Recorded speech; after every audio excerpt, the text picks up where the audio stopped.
तो welcome to our channel pharma Baba. आज अपन शुरू करने जा रहे हैं कीमोथेरेपी का एक नया टॉपिक, है ना। आज का टॉपिक अपना रहने वाला है एंटी अमीबियासिस, यानी एंटी अमीबियासिस मतलब एंटी अमीबियाटिक ड्रग्स, यानी जो अमीबा से होने वाले इन्फेक्शंस हैं, ऐसे इन्फेक्शन को ट्रीट करने के लिए कौन कौन से ड्रग्स अपन यूज़ करने वाले हैं। तो अभी तक तो अपन इतने सारे टॉपिक्स पढ़ते आ रहे हैं, एंटी फंगल हो गया, एंटी वायरल हो गया, एंटी बैक्टीरियल हो गया, है ना।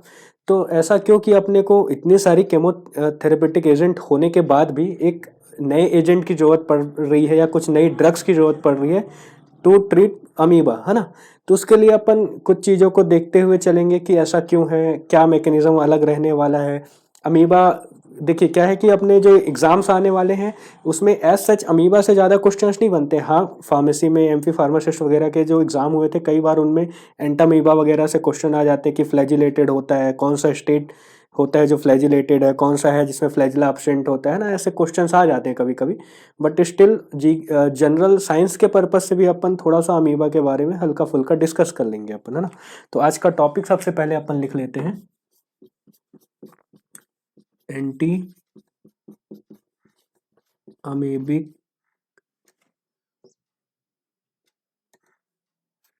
Big drugs.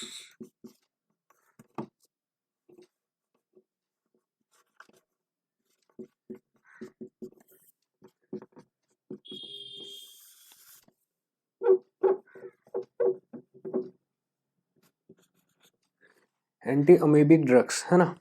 तो एंटी अमीबिक ड्रग्स में पढ़ने से पहले अपने को अमीबा के बारे में थोड़ा सा पता होना चाहिए, है ना। तो अमीबा स्पेसिफिकली अमीबा नहीं, एक्चुअली जो अमीबा इटसेल्फ होता है वो किस में आता है, प्रोटोजोआ में आता है। It is a type of protozoa, है ना। और प्रोटोजोआ इटसेल्फ किस में आता है, प्रोटिस्टा में आता है ना। प्रोटिस्टा किंगडम है ना, इसके अंदर आते हैं प्रोटोजोआस।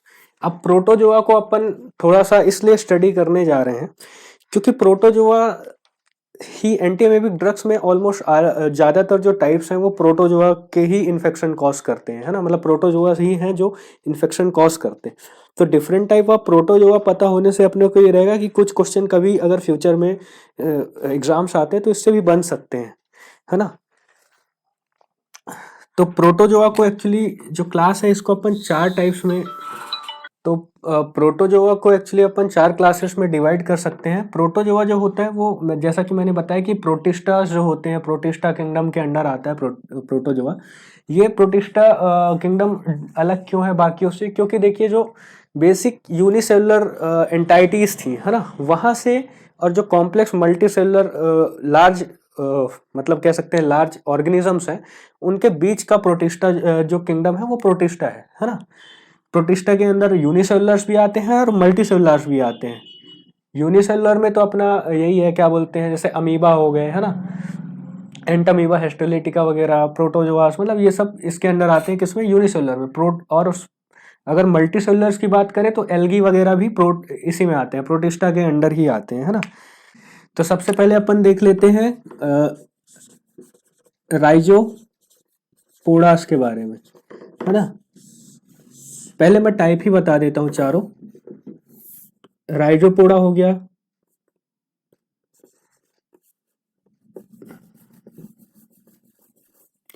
एक हो गया फ्लैजिलाटा,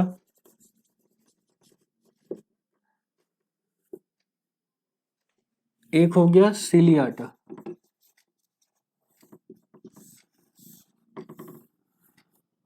और एक हो गया स्पोरोजोआ। इस फ्लैजिलाटा जो होते हैं इनको ही मस्टिगोफोरा भी बोलते हैं,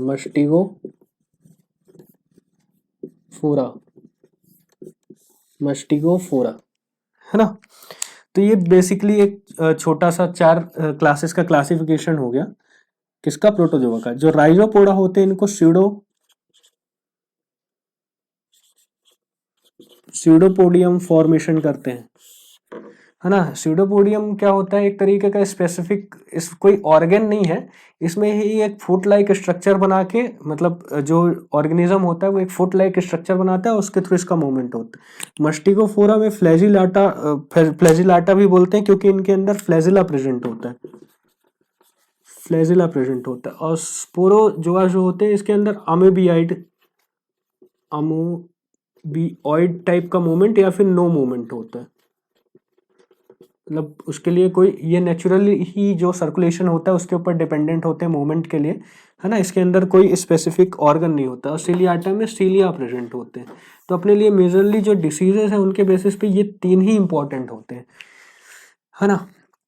तो राइजोपोडा में सूडोपोडियम फॉर्मेशन करते हैं।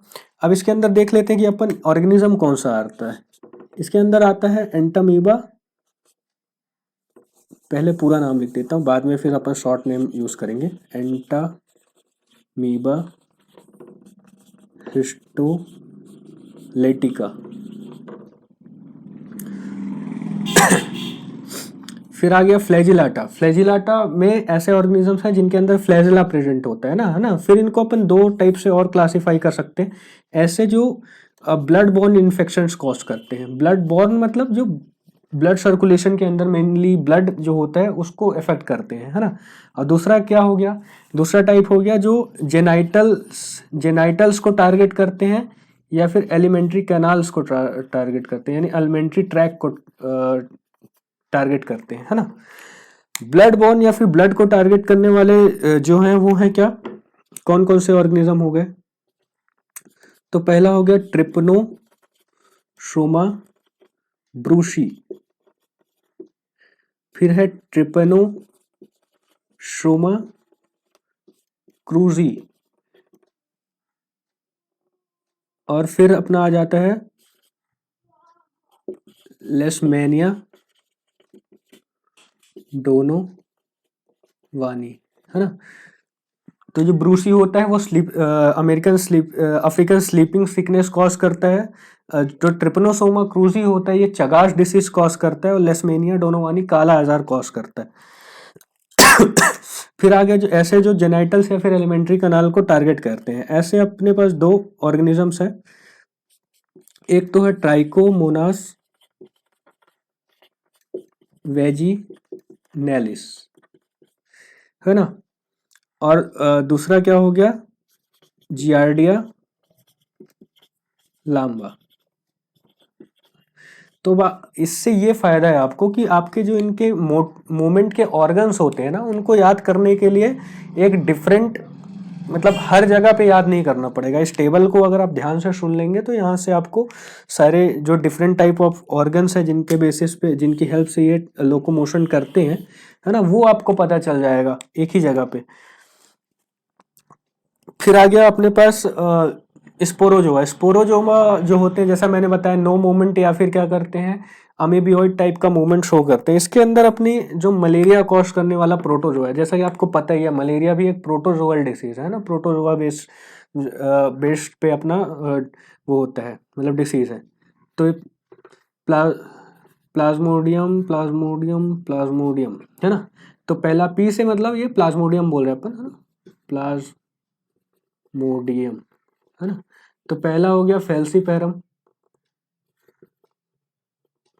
जो फैल्सीपेरम है वो होता है ये मोस्ट डेंजरस होता है। डेंजरस क्यों होता है, हर कोई आपको बोलेगा कि डेंजरस है डेंजरस है डेंजरस है, हाई ट्रांसमिशन रेट होता है, बट क्यों होता है ना। ये चीज अपन जब मलेरिया एंटी मलेरियल पढ़ेंगे, एंटी मलेरियल के अपन बड़ा टॉपिक है, एक अलग से क्लास लेंगे ना, तो वहां पे मैं आपको बताऊंगा कि सबसे ज्यादा डेंजरस फैल्सीपेरम क्यों होता है ना। फिर उसके बाद मलेरिया ही हो गया, है ना, वाइवेक्स हो गया और ओवेल हो गया। तो ओवेल जो जनरली है ये इसके केसेस इंडिया में नहीं देखने को मिलते हैं ओवेल के, है ना। फिर सीलियाटा में सीलिया प्रेजेंट होता है, बट इससे ऐसे कोई मेजर डिसीजेज जो है अपना वो नहीं होती हैं, तो इसको इतना इम्पोर्टेंट भी नहीं है अपने लिए। तो ये तीन जो है वो सबसे ज़्यादा इम्पोर्टेंट है प्रोटोजोआज में भी। तो इसको क्या करते हैं अपन, रब कर देते हैं। फिर इसके बाद देखते हैं कि क्या क्या अपन मतलब पर्टिकुलरली एक एक ऑर्गेनिज्म को डिस्कस करते हैं इसके बाद में। हाँ, मैं एक चीज़ और ऐसे बताना चाहूँगा आपको। जनरली ये इनका लाइफ साइकिल जो होता है ना, वो एक स्टेप में पूरा नहीं होता। जैसे कि अपन पढ़ तो रहे हैं कि हाँ, एंटामीबा हिस्टोलिटिका है या फिर ट्रेपनोसोमा ब्रूसी है, कुछ भी है। तो ये एक्चुअली दो फॉर्म में जनरली एग्जिस्ट करते हैं। एक होता है सिस्ट फॉर्म, एक होता है ट्रोफोजोइड फॉर्म। उसको भी शायद यहीं डिस्कस कर लेना, ठीक है? तो एक ही बार में अपन उसको थोड़ा सा समझ पाएंगे, है ना? तो दो फॉर्म होती है, सिस्ट होता है, ट्रोफोजोइड फॉर्म होता है ना? ट्रोफोजोइड और सिस्ट फॉर्म होते हैं। देखो, जो सिस्ट फॉर्म होता है ना, ये actually outside of the body present रहता है, outside the human body. Actually बात करें तो ह्यूमन बॉडी। देखिए क्यों? क्योंकि जो सिस्ट फॉर्म है, it is responsible for transmission, है ना? Transmission of disease, transmission of disease. तो एक पर्सन के अंदर जब तक ये डिसीज है, तो वो क्या रहेगी, सिस्ट फॉर्म में, मतलब एक वो ट्रोफोजोइड फॉर्म में रहेगा, क्योंकि ये इन्फेक्टिव स्टेज होता है। इन्फेक्टिव या इन्वेजिव, इन्वेजिव भी इसी को बोल सकते हैं, क्योंकि जो डिसीज जनरली कॉज करता है वो कौन, ट्रोफोजोइड्स कॉज करते हैं, है ना? और जो सिस्ट होते हैं, सिस्ट फॉर्म जो होता है वो actually person to person transmission के लिए रोल पे मतलब प्ले करता है। तो ये आउटसाइड द ह्यूमन बॉडी के बाहर में ये सिस्ट फॉर्म एग्जिस्ट करता है। और ये क्या होता है, थोड़ा सा मतलब हार्श कंडीशंस को, हार्श इन्वायरमेंट में कह सकते हैं प्रेजेंट होता है, यानी उसको भी टैकल कर सकता है। और ये इनसाइड द बॉडी प्रेजेंट होता है, इनसाइड द बॉडी, ट्रोफोजोइड। और मेन जो इन्फेक्शन वगैरह है वो कौन सा फॉर्म करता है, ट्रोफोजोइड फॉर्म होता है, वही इन्फेक्शंस कॉज करता है ना? इसको फिर मिटा देते हैं जल्दी से। चलिए, तो अब अपन देखते हैं किसके बारे में, एंटामीबा हिस्टोलिटिका के बारे में। Entamoeba histolytica.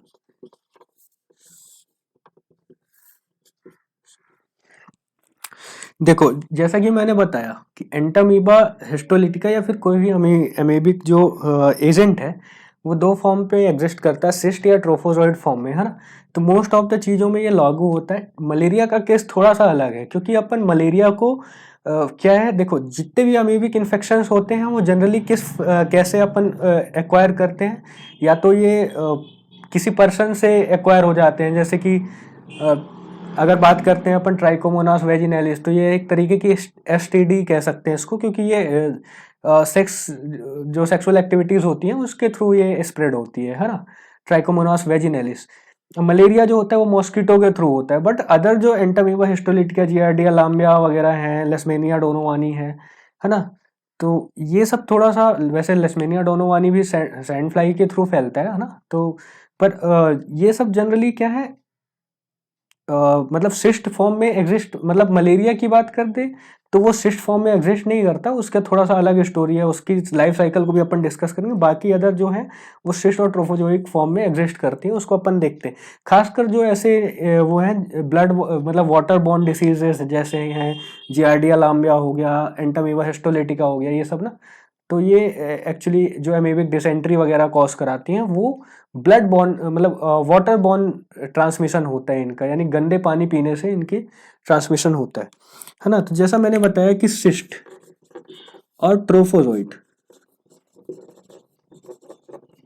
दो फॉर्म में होता है ना? जो सिस्ट फॉर्म है ये आउटसाइड द बॉडी होता है, ये सब मैंने बताया। तो एक पर्सन जो होता है उसने कैसे इन्फेक्शंस है वो एक्वायर करने हैं और क्या लाइफ साइकिल रहती है, वो अपन देख लेते हैं। तो सबसे पहले क्या होता है, सबसे पहले होता है इन्फेक्शन बाय सिस्ट, है ना? तो एक पर्सन क्या होता है, जब एंटामीबा हिस्टोलिटिका से उसका इन्फेक्शन होता है तो वो क्या करेगा, इन्फेक्टेड वाटर, फूड वगैरह से उसको सिस्ट उसके बॉडी में आता है। फिर सिस्ट क्या करेगा, रिलीज ऑफ ट्रोफोजोइड्स, मतलब ट्रोफोजोइड फॉर्म में सिस्ट जो है वो कन्वर्ट हो जाता है ना? तो एंटामीबा हिस्टोलिटिका की बात करें, जैसा मैंने आपको बताया कि इसे स्यूडो पोडियम फॉर्मेशन करके इसका मूवमेंट होता है ना, ठीक है। तो सिस्ट फॉर्म जो होता है इसमें कोई मोशन के लिए मतलब वो नहीं रहता है, मतलब मूवमेंट के लिए कोई ऑर्गन नहीं रहता है, जैसे स्यूडोपोडियम फॉर्मेशन वगैरह नहीं होता। बट जो ये सिस्ट होता है ना, सिस्ट के भी अलग अलग स्टेज है। तो जो इन्फेक्शन होता है वो कब होता है, जब 4 न्यूक्लिएटेड सिस्ट से, यानी एक सिस्ट जिसके अंदर कितने 4 न्यूक्लियस प्रेजेंट होते हैं, 4 न्यूक्लिएटेड सिस्ट होता है, उससे एक पर्सन इन्फेक्शन एक्वायर करता है। फिर रिलीज ऑफ ट्रोफोजोइड। ट्रोफोजोइड क्या होता है, ये जब बेसिक पीएच होता है ना, बेसिक पीएच जो होता है वहां पे आके ये अपने आप को, क्योंकि ये कहाँ इन्फेक्शन करेगा, ये इन्फेक्शन करता कहाँ पे, म्यूकोसा ऑफ इंटेस्टाइन, है ना। तो म्यूकोसा ऑफ इंटेस्टाइन में इन्फेक्शन करता है। तो जो बेसिक पीएच होता है वो ट्रोफोजोइड को रिलीज होने के लिए या सिस्ट फॉर्म को ट्रोफोजोइड फॉर्म में कन्वर्ट होने के लिए वो मतलब रिस्पॉन्सिबल होता है। फिर थर्ड फेज क्या होता है, इन्वेजन एंड मल्टीप्लिकेशन।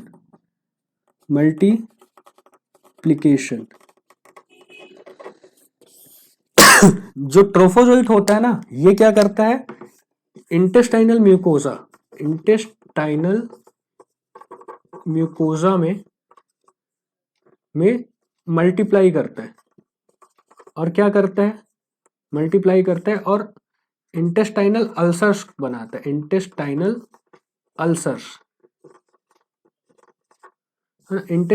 अल्सर्स बनाता है ना। तो ये इंटेस्टाइनल अल्सर्स से पेशेंट को पता चल सकता है कि उसको एक्चुअली जो एमीबियासिक डायरिया है या नहीं है, क्योंकि थोड़ा ब्लड, कुछ म्यूकस जो है वो कहाँ उसके जो स्टूल है उसमें अपियर होना स्टार्ट हो जाता है। कई बार ऐसा होता है कि एक पर्सन एसिम्प्टोमेटिक इन्फेक्शन भी हो सकता है। एसिम्प्टोमेटिक इन्फेक्शन मतलब उस पर्सन को कोई मतलब स्टूल में उसके एंटामीबा हिस्टोलिटिका मिल ही नहीं रहा है, यानी कि पर्सन इन्फेक्टेड तो है बट उसको स्टूल टेस्ट जब अपन करते हैं, है ना, पैथोलॉजिकली जब उसका पैथोलॉजी वगैरह में उसका टेस्ट होता है स्टूल का, तो एंटामीबा हिस्टोलिटिका नहीं दिख रहा है, बट पर्सन जो है डिजेंट्री से मतलब ऐसा उसको सिम्टम्स आ रहे हैं। तो उस केस में कुछ अलग ड्रग्स हैं, स्पेशल ड्रग्स हैं जो अपन देंगे, जिसके बारे में अपन आगे पढ़ेंगे, है ना। तो एसिम्प्टोमेटिक इन्फेक्शंस भी कॉज कर सकते हैं एंटामीबा हिस्टोलिटिका, है ना। अब यहाँ पे इंटेस्टाइनल अल्सर्स कॉज कर रहा है, इंटेस्टाइन के म्यूकोजा में ही मल्टीप्लाई और रेप्लिकेट हो रहा है। रेप्लिकेशन जनरली होता किस बेसिस पे, इन लोग जनरली बाइनरी फिजन से करते हैं, है ना। कैसे, बाइनरी फिजन। एंटामीबा हिस्टोलिटिका एक प्रोटोजोआ है। प्रोटोजोआ में जनरली जो most important type of reproduction या फिर मल्टीप्लिकेशन मेथड है वो क्या है, बाइनरी फिजन होता है। But when it comes to the we can say malaria, तो वहाँ पे दोनों टाइप का अपन देखते हैं, वहाँ पे गैमेट फॉर्मेशन भी होता है, जाइगोट भी बनता है ना, और वहाँ पे भी बाइनरी फिजन होता है जब एक पर्सन स्पोरोजोइट फॉर्म में इन्फेक्शन करता है, फिर ट्रोफोजोइट फॉर्म में वो होता है ना। तो वहाँ पे भी दोनों टाइप का अपने को रेप्लिकेशन देखने को मिलता है। फिर ये इंटेस्टाइनल म्यूकोजा, तो बट इन्फेक्शन यहाँ तक सीमित नहीं है, इसके बाद ये क्या होता है, ये सिस्टेमिक इन्वेजन कॉज करता है, सिस्टेमिक इन्फेक्शन इन्वेजन। तो फिर ये क्या करेगा, ये ब्लड सर्कुलेशन में जाएगा और लीवर को टारगेट करते हुए लीवर एब्सेसेस कॉज करता है, एब्सेसेस, लीवर एब्सेसेस कॉज करता है, यानी लीवर में जाके इन्फेक्शन करके घाव कर देता है, फोड़े जैसा इन्फेक्शंस कॉज करता है ना। फिर ये तो हो गया ट्रोफोजोइट का। जैसा मैंने बताया कि ये पर्सन टू पर्सन स्प्रेड होता है, तो जनरली क्या होगा, ये स्टूल के साथ नीचे मूव करता है, यानी एक पर्सन जो है वो क्या करेगा, उसके स्टूल के थ्रू, यानी कि अगर कंटामिनेटेड वाटर या फिर स्टूल कंटामिनेटेड वाटर कहीं पे आ रहा है, इसीलिए बॉयल करके वाटर पीना ही ज़्यादा बेटर होता है, फिल्टर्ड बॉयल्ड रहे तो सबसे बेस्ट है। तो क्या होगा, वो स्टूल के साथ जो है ये ट्रोफोजोइट नीचे यानी कि एलिमेंट्री कैनाल में, जैसे कि मैंने बताया कि पीएच जैसे जैसे नीचे की तरफ जाएगा तो पीएच कम होने, मतलब पीएच जो है, हाँ, जैसे पीएच बेसिक पीएच से नॉर्मल पीएच की ओर थोड़ा शिफ्ट होने लगा, क्योंकि हाईली बेसिक पीएच कहाँ होता है, डिओडेनम में होता है ना। तो मान लो एक पर्सन के डिओडेनम वाले हिस्से में सबसे ज़्यादा मतलब इधर पीएच है ना, बेसिक पीएच है। बट जब ये धीरे धीरे लार्ज इंटेस्टाइन वगैरह में नीचे कोलॉन की तरफ जाने लगेगा, है ना, यहाँ कोलॉन की तरफ आने लगेगा तो धीरे धीरे ये जो ट्रोफोजोइड फॉर्म है ये तो कहाँ इनसाइड द बॉडी है जैसा मैंने बताया, बट इसकी मूवमेंट जैसे जैसे नीचे आएगी तो ये ट्रोफोजोइड फॉर्म वापस से किसमें सिस्ट फॉर्म में वो हो जाएगा। और ये कोलॉन है एक पर्सन का, कोलॉन है ना, रेक्टम, इधर रेक्टम है ना। तो जो कोलॉन है ना, तो कोलॉन में जब ये धीरे धीरे नीचे जाएगा रेक्टम वाले एरिया में जाएगा जहां से ये डिस्कार्ड होगा किस फॉर्म में, सिस्ट फॉर्म में।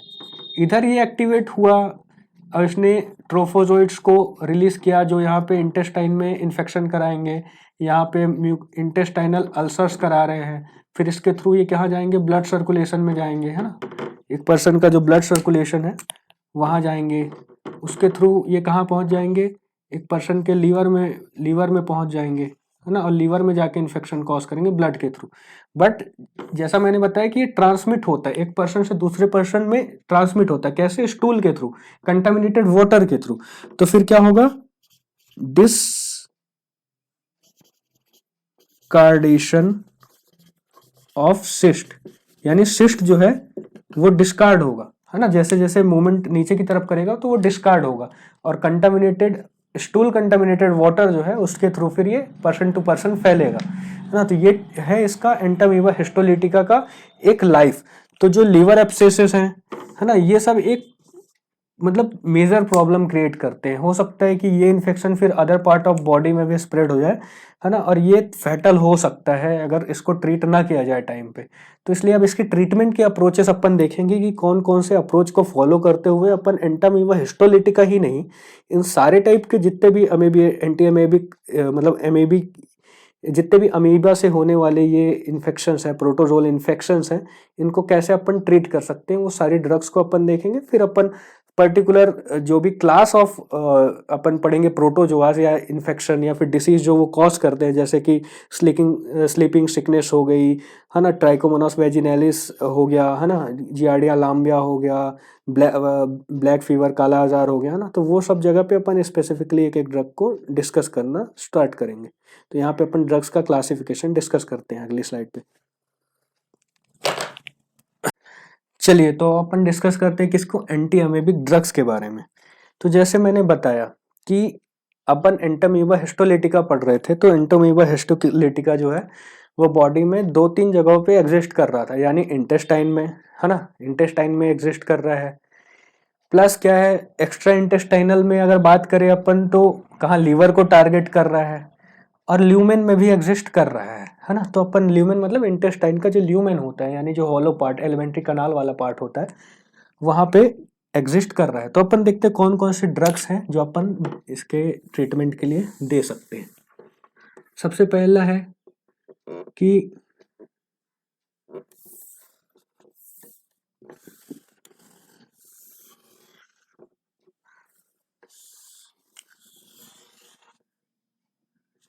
ये एक्स्ट्रा इंटेस्टाइनल यानी liver, extra intestinal plus intestinal, intestinal यानी कि लीवर और इंटेस्टाइन दोनों के इन्फेक्शंस को सही करने के लिए, और प्योर एक्स्ट्रा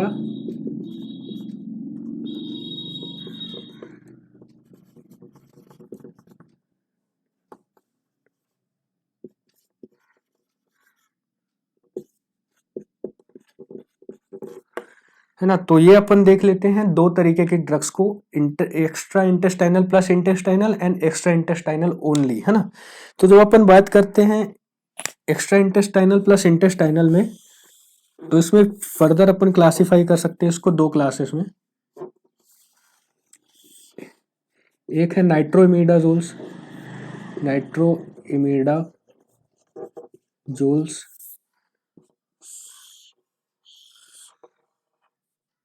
दूसरे होते हैं एल्कालॉइड्स। कैसे एल्कालॉइड्स, इपिकैक के जो एल्कालॉइड्स हैं वो है ना। एक इपिकैक का फार्माकोग्नोसी में डिस्कस भी की जाएगी आगे चल के है ना, कि कैसे इसका क्या क्या इसके कंटेंट होते हैं, कौन कौन से टेस्ट होते हैं ना, वो सारी चीजें। तो नाइट्रोइमिडाजोल्स की जब अपन बात करते हैं तो यहाँ पे सबसे फेमस ड्रग जो होती है आप देखेंगे वो है मेट्रोनिडाजोल, है ना। फिर उसके बाद आती है ऑर्निडाजोल, है ना। फिर टिनिडाजोल, सेक्निडाजोल, सेट्रानिडाजोल, है ना।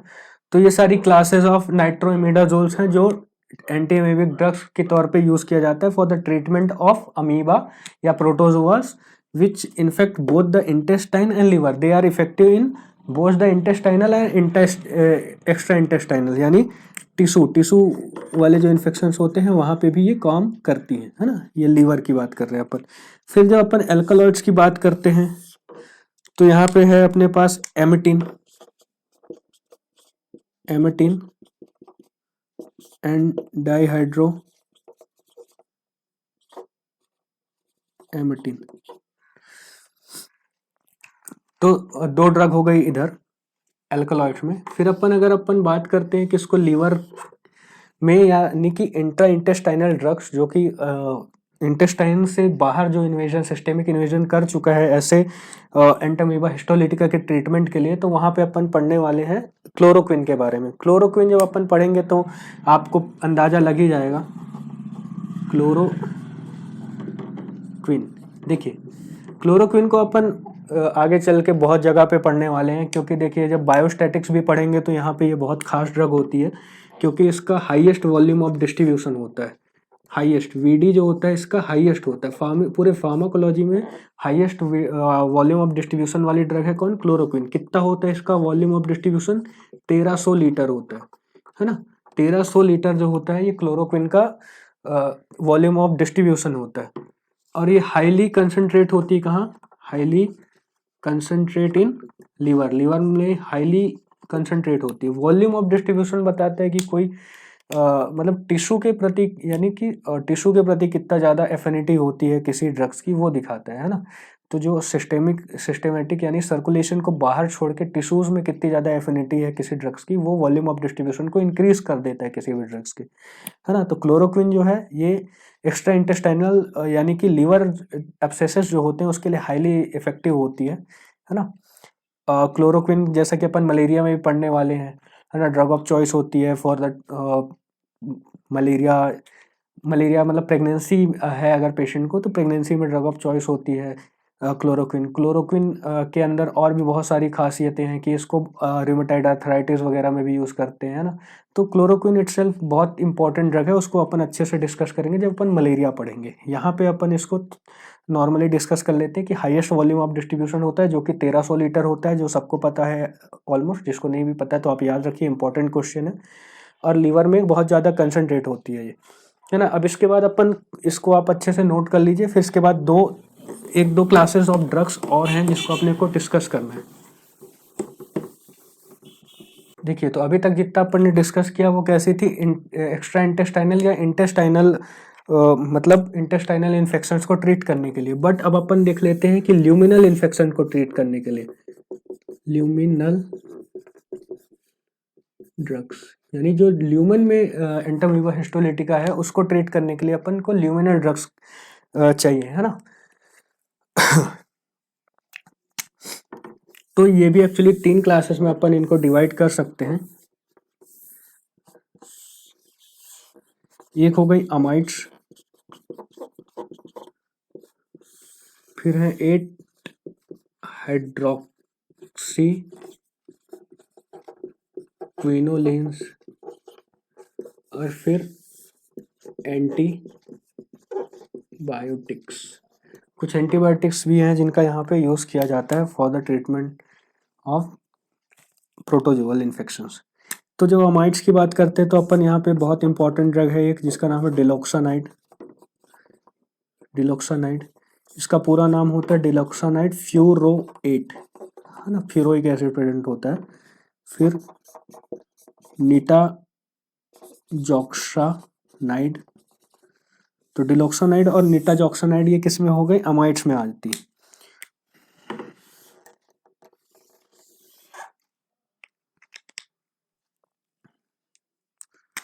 फिर इसके अंदर आता है iodo chlor di iodo hydroxy Quinn.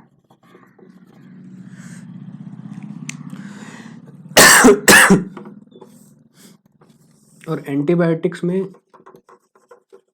Clindamycin और पैरामोमाइसिन का यूज किया जाता है। पैरामोमाइसिन का एक्चुअली खास इसलिए क्योंकि ये काफ़ी सस्ती दवाई है और एक्चुअली इंडिया में काला आजार का बहुत ज़्यादा लोड है। काला आजार मतलब लेशमेनिया डोनोवानी। तो लेशमेनिया डोनोवानी के वर्ल्ड में सबसे ज़्यादा केसेस जो होते हैं वो इंडिया में आते हैं और स्पेशली बिहार जो होता है, बिहार में 50% ऑफ द वर्ल्ड, यानी कि वर्ल्ड में जितने भी केसेस आ रहे हैं 50% सिर्फ बिहार में आते हैं। बिहार और जो अपनी नेपाल वाला रीजन होता है, ये सब रीजन में एक्चुअली बहुत ज़्यादा लोड है लेशमेनिया डोनोवानी का। तो उसको भी अपन डिस्कस करेंगे कि क्या क्या चेंजेस गवर्नमेंट ने किए। ऐसे बहुत सी ऐसी ड्रग्स हैं जो पूरे दुनिया में यूज़ होती हैं as a drug of choice, but India में उसके लिए रेजिस्टेंस है। तो इंडिया की ड्रग ऑफ चॉइस अलग है बाकी दुनिया से, है ना। तो इन क्लासिफिकेशन कंप्लीट होता है यहाँ पे। फिर इसके बाद अपन एक पर्टिकुलर क्लासेस को डिस्कस कर लेते हैं। चलिए, तो अब अपन डिस्कस करते हैं किसको, नाइट्रोइमिडाजोल्स को। नाइट्रोइमिडाजोल्स।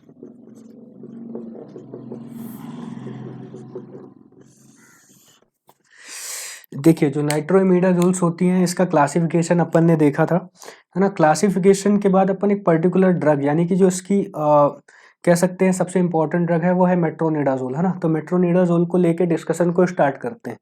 बट कुछ बेसिक चीज़ें पहले जो अपने को नाइट्रोइमिडाजोल्स के बारे में प्रेजेंट होना चाहिए, मतलब पता होना चाहिए कि देखिए जो नाइट्रोइमिडाजोल्स होती हैं ये एक्चुअली कैसे वर्क करती हैं।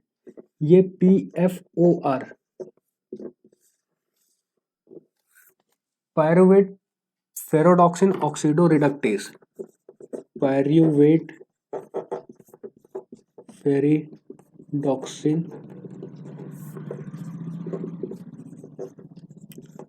ऑक्सीडोरिडक्टेज, है ना। PFOR इसको इनहिबिट करती है। इसको क्या करती हैं, इनहिबिट करती है। इसके अलावा जो नाइट्रोइमिडाजोल्स होती हैं ये एनारोबिक कंडीशंस में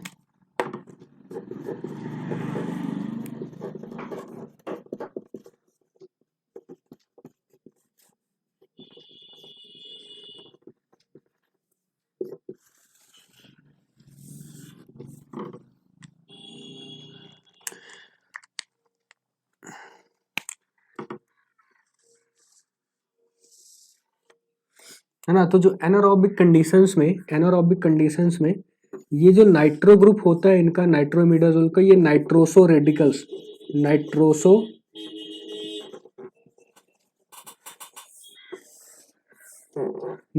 रेडिकल्स बनाता है। ये नाइट्रोसो रेडिकल्स होते हैं जो ये DNA डैमेज करते हैं,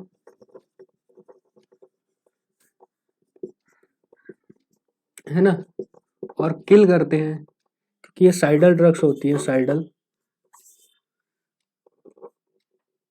है ना। किल करते हैं किसको,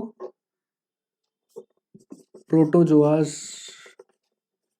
और एनारोबिक बैक्टीरियाज को। क्योंकि देखिए जो PFOR यानी पायरुवेट फेरिडॉक्सिन ऑक्सीडोरिडक्टेज को इनहिबिट करके क्या होता है, एक्चुअली ये एंजाइम जो होता है इसको इनहिबिट करने की वजह से इलेक्ट्रॉन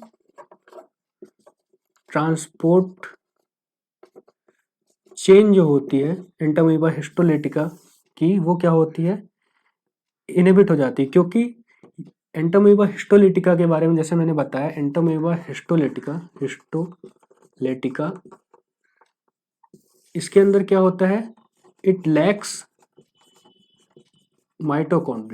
माइटोकॉन्ड्रिया जो होता है इसमें अब्सेंट होता है, माइटोकॉन्ड्रिया अब्सेंट होता है एंटामीबा हिस्टोलिटिका में, है ना। तो ये मैकेनिज्म ऑफ एक्शन हो गया किसका, नाइट्रोमिडाजोल्स में।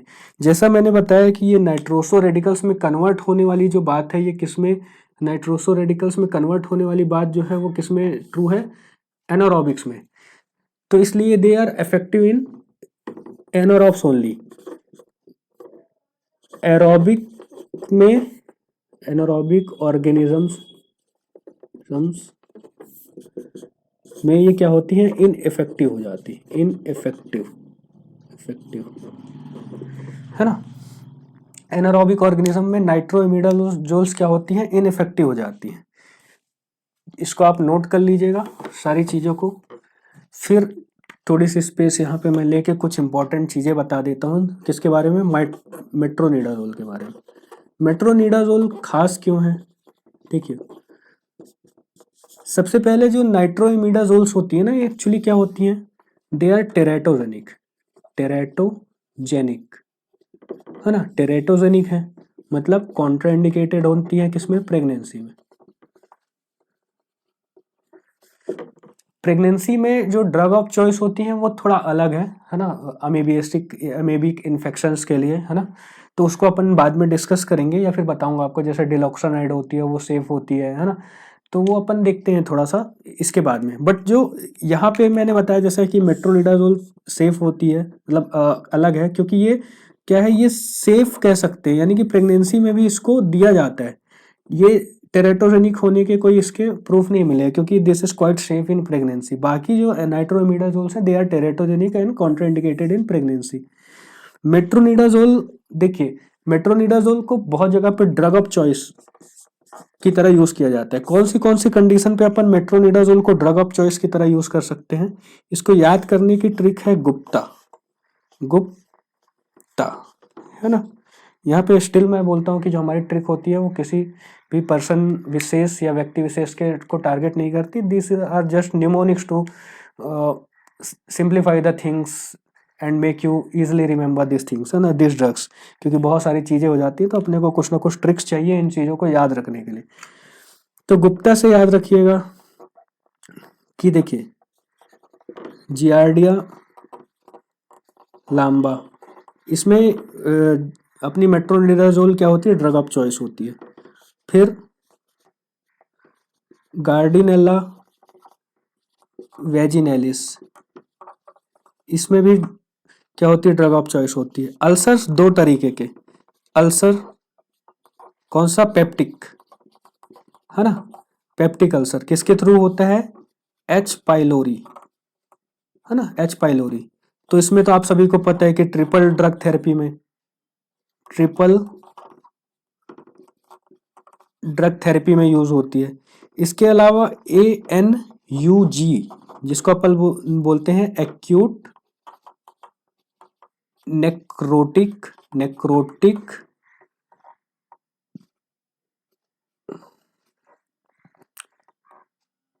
अल्सरेटिव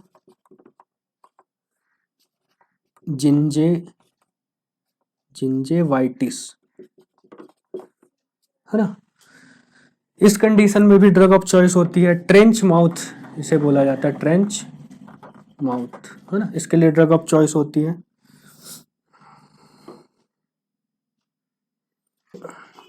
स्यूडो मेम्ब्रेनस कोलाइटिस, इसमें भी ड्रग ऑफ चॉइस होती है। इसमें इसके अलावा ट्राइकोमोनास वेजिनेलिस, इस इन्फेक्शन में भी ड्रग ऑफ चॉइस होती है, कौन सी, आपकी मेट्रोनिडाजोल। इसके अलावा तो जैसे कि अपन ने बात किया किसके लिए, एमीबियासिस, है ना। एमीबियासिस मतलब एंटोमीबा हिस्टोलिटिका वगैरह के जो इन्फेक्शंस होते हैं उसके लिए ड्रग ऑफ चॉइस है। और एनारोबिक बैक्टीरियल इन्फेक्शन जो हो गया उसके लिए भी ड्रग ऑफ चॉइस होती है। इसमें कौन कौन से इन्फेक्शंस हो सकते हैं, है ना, एनारोबिक बैक्टीरिया में, क्लोस्ट्रीडियम परफ्रिंजिस में भी इसको यूज़ किया जाता है। क्लोस्ट्रीडियम डिफिसिल के इन्फेक्शन में यूज़ किया जाता है इसको, है ना। तो इन सारे इन्फेक्शंस में इसको यूज़ कर सकते हैं अपन फॉर द ट्रीटमेंट, है ना, as a drug of choice. किसको? मेट्रोनिडाजोल को। अब मेट्रोनिडाजोल के बाद इस साइड को मैं मिटा देता हूँ, इसको आप आराम से नोट कर लीजिएगा।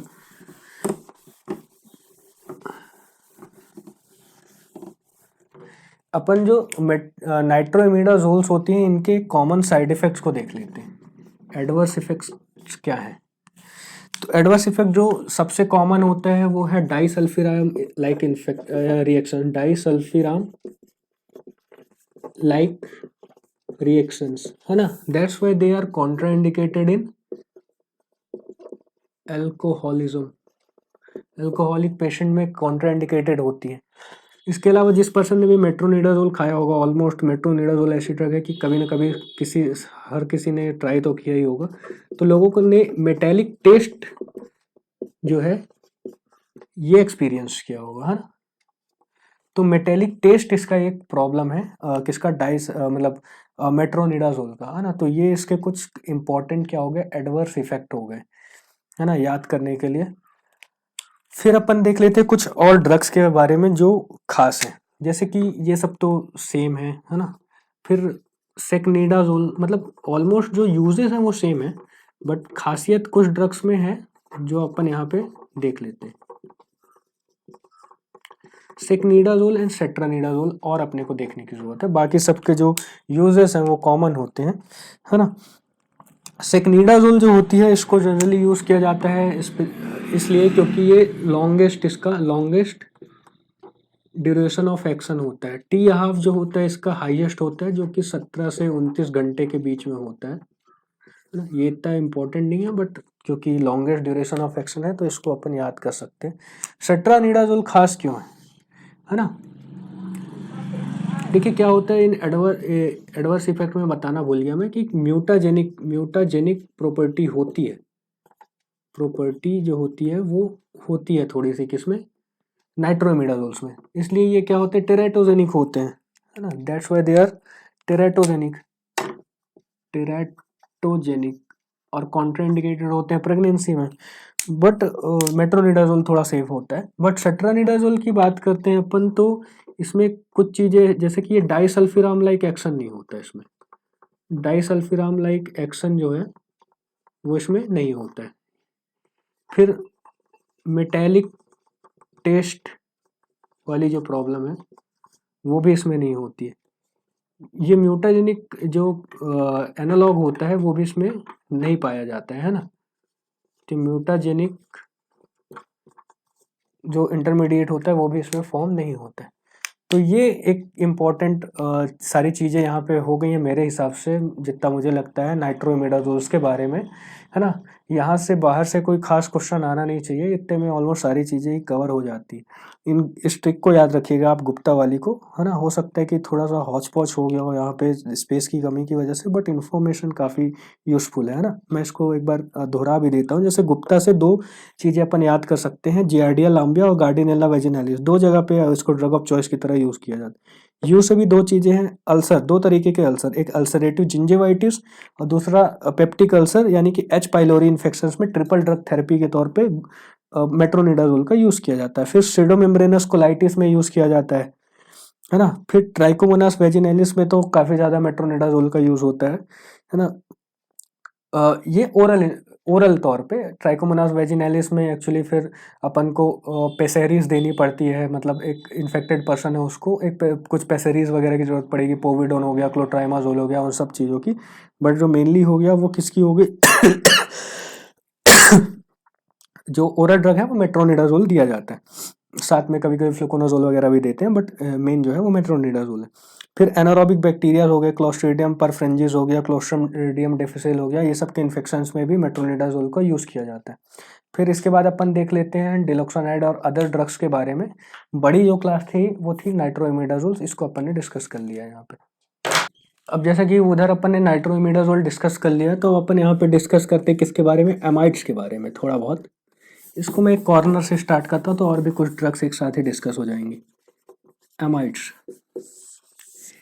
एमाइड्स में अपन ने दो ड्रग देखा था, एक थी डिलॉक्सानाइड और दूसरी थी नीटाजॉक्सानाइड, डिलॉक्सानाइड इसका पूरा नाम फ्यूरो 8 है।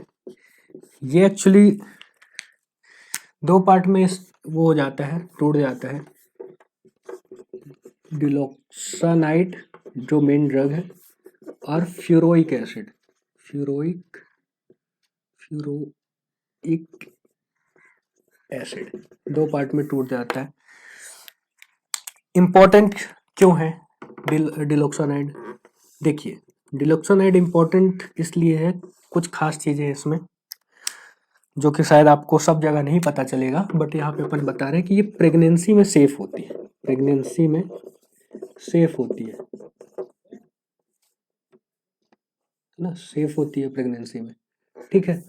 फिर दूसरी डिलॉक्सानाइड जो होती है ये ड्रग ऑफ चॉइस होती है दो कंडीशन में। पहली है कैरियर स्टेट, कैरियर स्टेट है ना। एक पर्सन, जैसे कि मैंने बताया कि एसिम्प्टोमेटिक इन्फेक्शंस भी हो सकते हैं और पेशेंट जो होता है वो कैरियर भी हो सकता है एंटोमीबा हिस्टोलिटिका का, है ना, कि वो पर्सन को खुद तो इन्फेक्शन नहीं है बट वो दूसरों को इन्फेक्शन स्प्रेड कर रहा है। तो ऐसे केस में डिलॉक्सानाइड फ्यूरोइड जो होती है ये कैरियर स्टेट के लिए भी ड्रग ऑफ चॉइस होती है और एसिम्प्टोमेटिक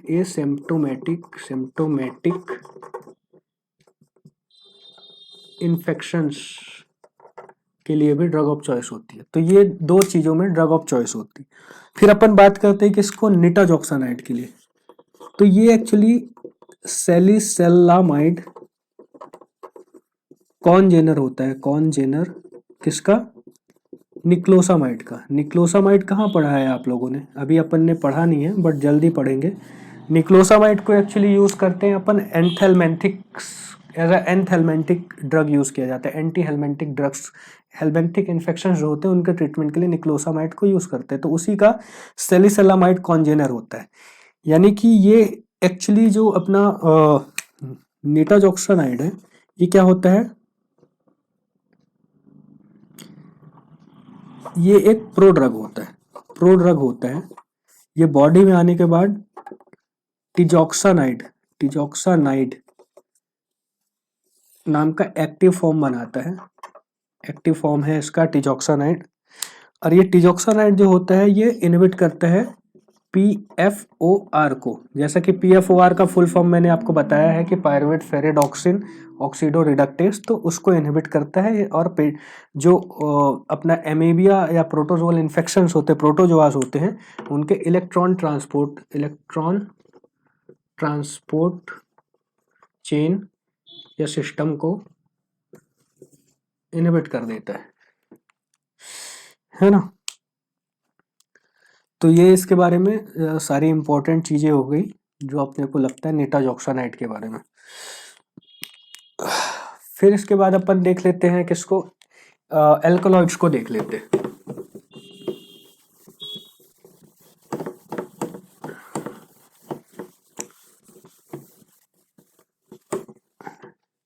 अब अपन देख लेते हैं किनको, एल्कलॉइड्स को।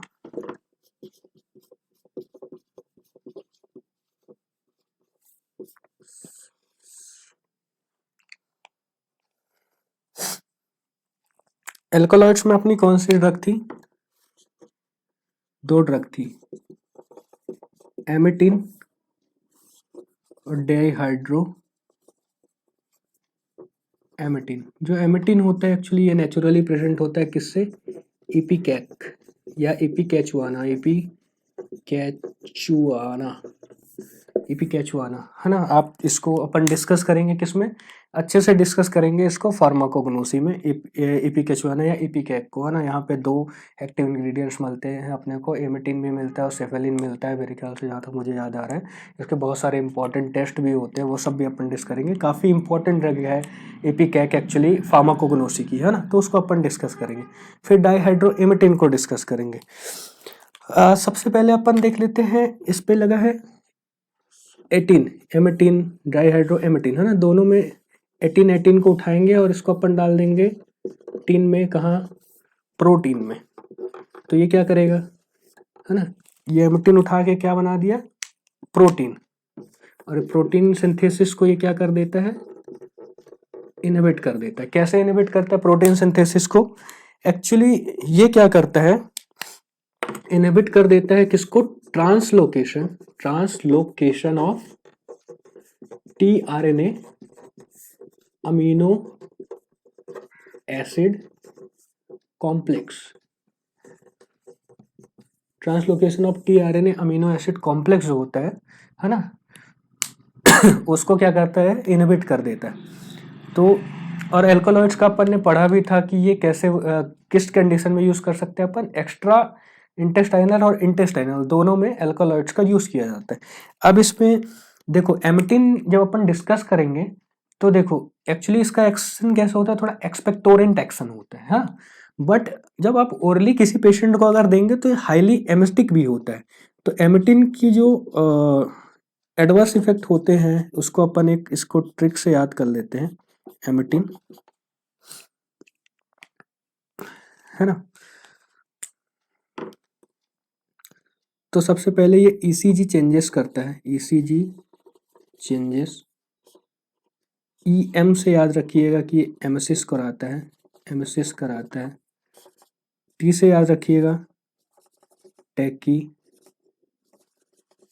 कार्डिया कॉज कराता है एमिटिन। फिर इसके अलावा ये इचिंग कॉज करता है, इचिंग या eczematoid reactions, eczema like reactions cause कराता है। और एन से भी नोजिया ही होता है, मतलब वही एमेसिस या नोजिया बोले, नोजिया जैसे, एमेसिस मतलब उल्टी, नोजिया मतलब फीलिंग ऑफ वोमिटिंग, यानी person is feeling like he has to vomit, है ना, तो वैसा नोजिया। तो इन सब चीज़ों में एल्कोलॉइड में सिर्फ इतनी इन्फॉर्मेशन इंपॉर्टेंट है कि ये प्रोटीन सिंथेसिस इनहिबिट करता है, मैकेनिज्म ऑफ एक्शन क्या है इसका, translocation of tRNA amino acid complex, और कुछ इसके एडवर्स इफेक्ट, है ना। हाँ, मैंने ये भी बोला कि ओरली दे नहीं सकते, तो ये बताया नहीं इसके बारे में कि ये एक्चुअली आईएम या सबक्यूटेनियल इन्फेक्शन, मतलब इंजेक्शन जो है, इन्फेक्शन नहीं इंजेक्शन, उस रूट से इसको दिया जाता है।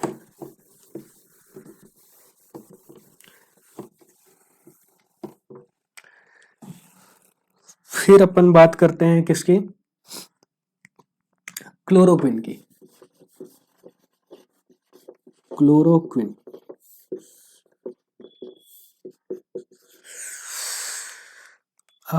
क्लोरोक्विन के बारे में जैसा मैंने बताया कि ये किसके लिए यूज करते हैं, हेपेटिक इन्फेक्शंस के लिए सबसे ज़्यादा यूज करते हैं, हेपेटिक इन्फेक्शंस या फिर एक्स्ट्रा इंटेस्टाइनल इन्फेक्शंस के लिए इसका यूज होता है क्लोरोक्विन का। क्लोरोक्विन का हाईएस्ट वॉल्यूम ऑफ डिस्ट्रीब्यूशन होता है ना, जो कि होता है 1300 लीटर।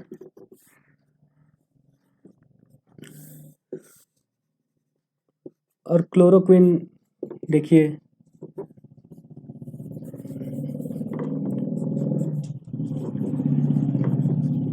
न्यूराइटिस या फिर जो होता है अपना न्यूरोटॉक्सिक होती है, थोड़ी सी न्यूरोपैथी कॉज करती है ना, पेरिफेरल न्यूरोपैथी कॉज करती है क्लोरोक्विन। इसके अलावा G6PD डेफिशिएंट पेशेंट जो होते हैं उसमें अनीमिया, हीमोलिटिक अनीमिया कॉज करती है ना। तो ये कुछ इसके वो हैं। इसके अलावा ये नेल्स में काफ़ी ज़्यादा कंसनट्रेट होती है ना, तो वहाँ पे ये क्या कराएगी, डिस्कलरेशन कराती है, डिस्कलरेशन। तो ये इसके कुछ मतलब बेसिक वो है। इसके अलावा आई से रिलेटेड भी अगर अपन देखेंगे तो ये रेटिनल टॉक्सिसिटी कॉज करती है, है ना। तो ये कुछ क्लोरोक्विन के बारे में इंपॉर्टेंट चीज़ें हो गई, है ना। हेपेटिक इन्फेक्शन यानी एक्स्ट्रा इंटेस्टाइनल इन्फेक्शन हो गए, उसके लिए इनका यूज़ किया जाता है सबसे ज़्यादा। चलिए, तो अपन अगली क्लास ऑफ ड्रग्स को डिस्कस करते हैं, जो कि है 8 हाइड्रोक्सी क्विनोलिन्स। क्या है, 8 हाइड्रोक्सी क्विनोलिन्स। इसमें अपन ने 2 ड्रग देखा था। पहली थी क्विन आयोडो क्लोर, दूसरी थी डाई आयोडो हाइड्रोक्सी क्विन। तो इसमें दो ड्रग्स को पढ़ना है अपने को। 8 हाइड्रोक्सी क्विनोलिन्स जो है एक्चुअली इनका यूज काफी ऐसा कह सकते हैं कि थोड़ा सा इसके ऊपर काफी डिस्कशन होता रहा वर्ल्ड वाइड। 8 हाइड्रोक्सी क्विनोलिन्स जो है ये एक्चुअली इन्होंने ब्लाइंडनेस कॉज कर दिया था। जापान वगैरह किसी कंट्री में पहले यूज किया जाता था, है ना, historically for the treatment of this protozoal diseases, है ना। तो उस टाइम से बहुत सारी कंट्रीज में इसको बैन कर दिया गया, बट इंडिया में कभी भी ऐसा नहीं देखा गया कि 8 हाइड्रोक्सीक्विनोलोन्स की वजह से मतलब बड़ी मेजॉरिटी ऑफ पॉपुलेशन में कभी ब्लाइंडनेस या फिर ऐसे कोई आई रिलेटेड इश्यूज फेस करना पड़ा हो इंडिया में, है ना, गवर्नमेंट को या फिर पर्सन पेशेंट लोगों को जिनकी एक्चुअली में ट्रीटमेंट 8 हाइड्रोक्सीक्विनोलोन से की जा रही है। तो 8 hydroxyquinolones are actually banned in many countries, but they are used in India, but they are still banned for pediatric use. Pediatric banned for pediatric use, है ना, मतलब pediatric patients में इसका यूज बैन है। क्यों बैन है actually ये एक बहुत फेमस डिसीज या प्रॉब्लम क्रिएट करती है 8 हाइड्रोक्सीक्विनोलोन्स, जिसको बोला जाता है स्मॉन। इसका फुल फॉर्म होता है सब एक्यूट माइलो ऑप्टिक न्यूराइटिस, है ना।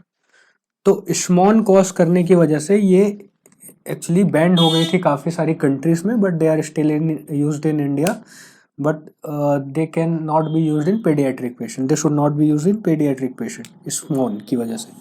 इसके अलावा ये न्यूरोपैथी कॉज करती हैं, पेरिफेरल, है ना, पेरिफेरल न्यूरोपैथी कॉज करती हैं, क्योंकि इसमें आयोडीन प्रेजेंट होता है इनके स्ट्रक्चर में, है ना। तो ये थायराइड इनलार्जमेंट या फिर thyroid toxicities, actually thyroid related abnormalities we can say, not enlargement, thyroid related abnormalities cause करती है पेशेंट में, है ना। तो ये कुछ चीजें हो गई 8 हाइड्रोक्सीक्विनोलिन्स के बारे में जो अपने को पता होनी चाहिए, खासकर स्मॉन काफी इंपॉर्टेंट है।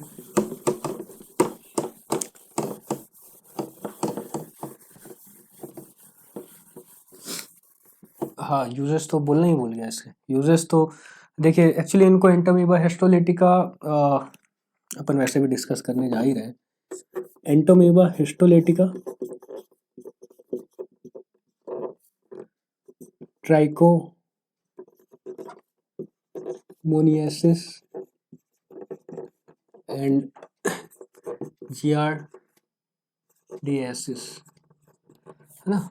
इन सारे के सिचुएशंस में 8 HQ हाइड्रोक्सीक्विनोलिन्स का यूज किया जा सकता है। अब अपन अगला एक प्रोटोजोआ डिस्कस कर लेते हैं, प्रोटोजोअल डिसीज डिस्कस कर लेते हैं, जिसको बोलते हैं जियार्डियासिस।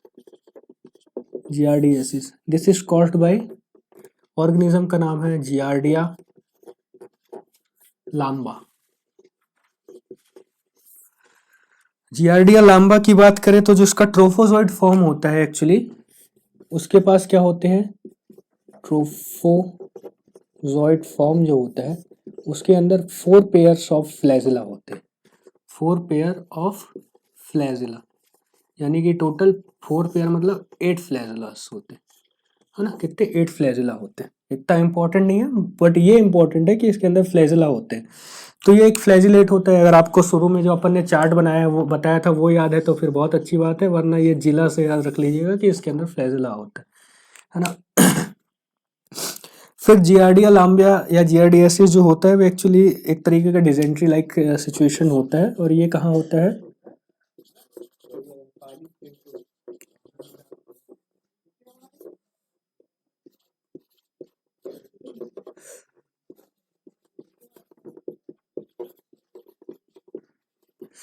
तो ये कहाँ डिओडेनल एंड जो अपर लार्ज इंटेस्टाइनल पार्ट होता है वहाँ पे जियार्डियासिस जो होता है वो हैबिटाट करता है। हैबिटाट मतलब हैबिटाट उसका ये है, यानी वहाँ पे रह के ये इन्फेक्शन कॉज करता है ना।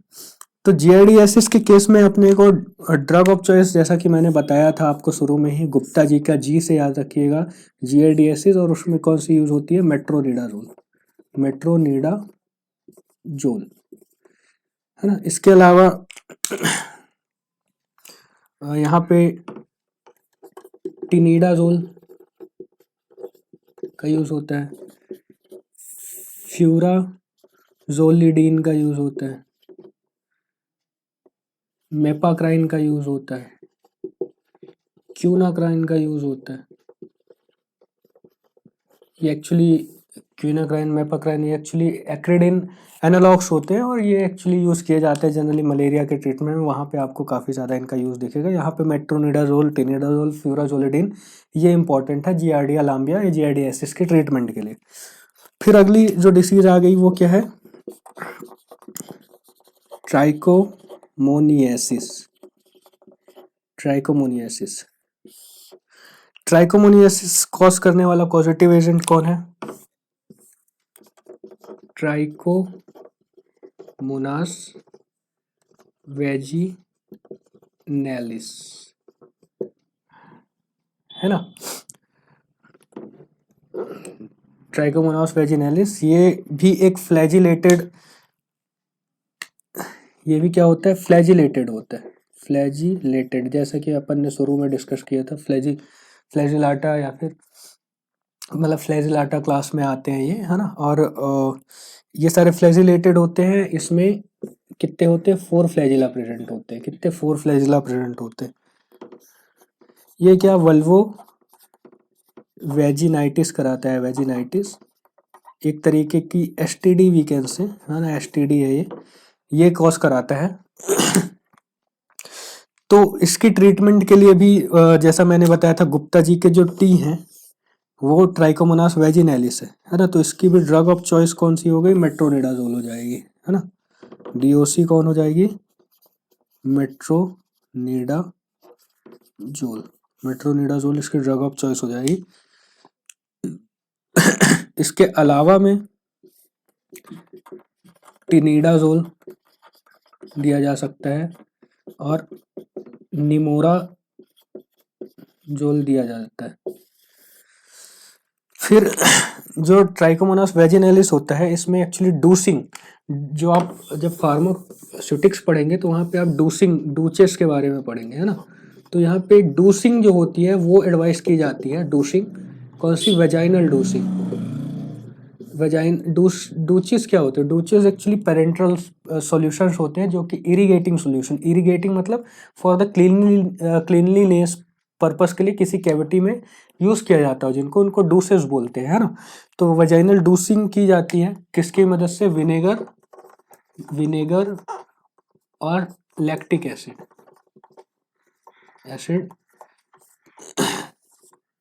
इसकी थ्रू क्या किया जाता है, डोसिंग किया जाता है। क्योंकि ये सारे जो वो है इनको थोड़ा सा पीएच बेसिक चाहिए रहता है, तो इसलिए डोसिंग एसिडिक पीएच मेंटेन करने के लिए किया जाता है ताकि इन्फेक्शंस को जल्दी ठीक किया जा सके, है ना। इसके अलावा पेसेरिस यूज़ की जा सकती है, पेसेरिस यूज़ की जा सकती हैं यहाँ पे, है ना। और टॉपिकल सॉल्यूशंस भी यूज़ किए जा सकते हैं। पेसेरिस जनरली आप देखेंगे क्लोट्राइमाजोल और पोविडोन आयोडीन की जो पेसेरिस हैं वो यूज़ की जाती है यहाँ पे। इसके अलावा जैसा कि मैंने बताया 8 हाइड्रोक्सीक्विनोलेंस भी जो होती हैं वो इफेक्टिव होती है ट्राइकोमोनियासिस या ट्राइकोमोनास वेजिनैलिस के इन्फेक्शन में, है ना।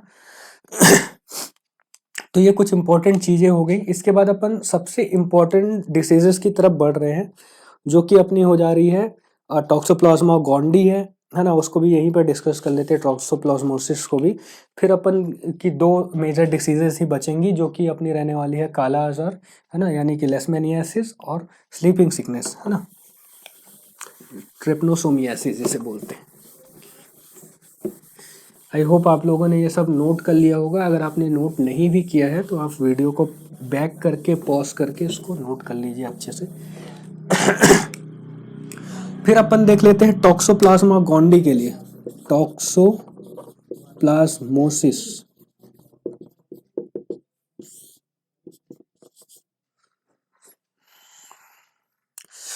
तो जो टॉक्सोप्लाज्मोसिस होता है ये एक्चुअली किसकी वजह से होता है?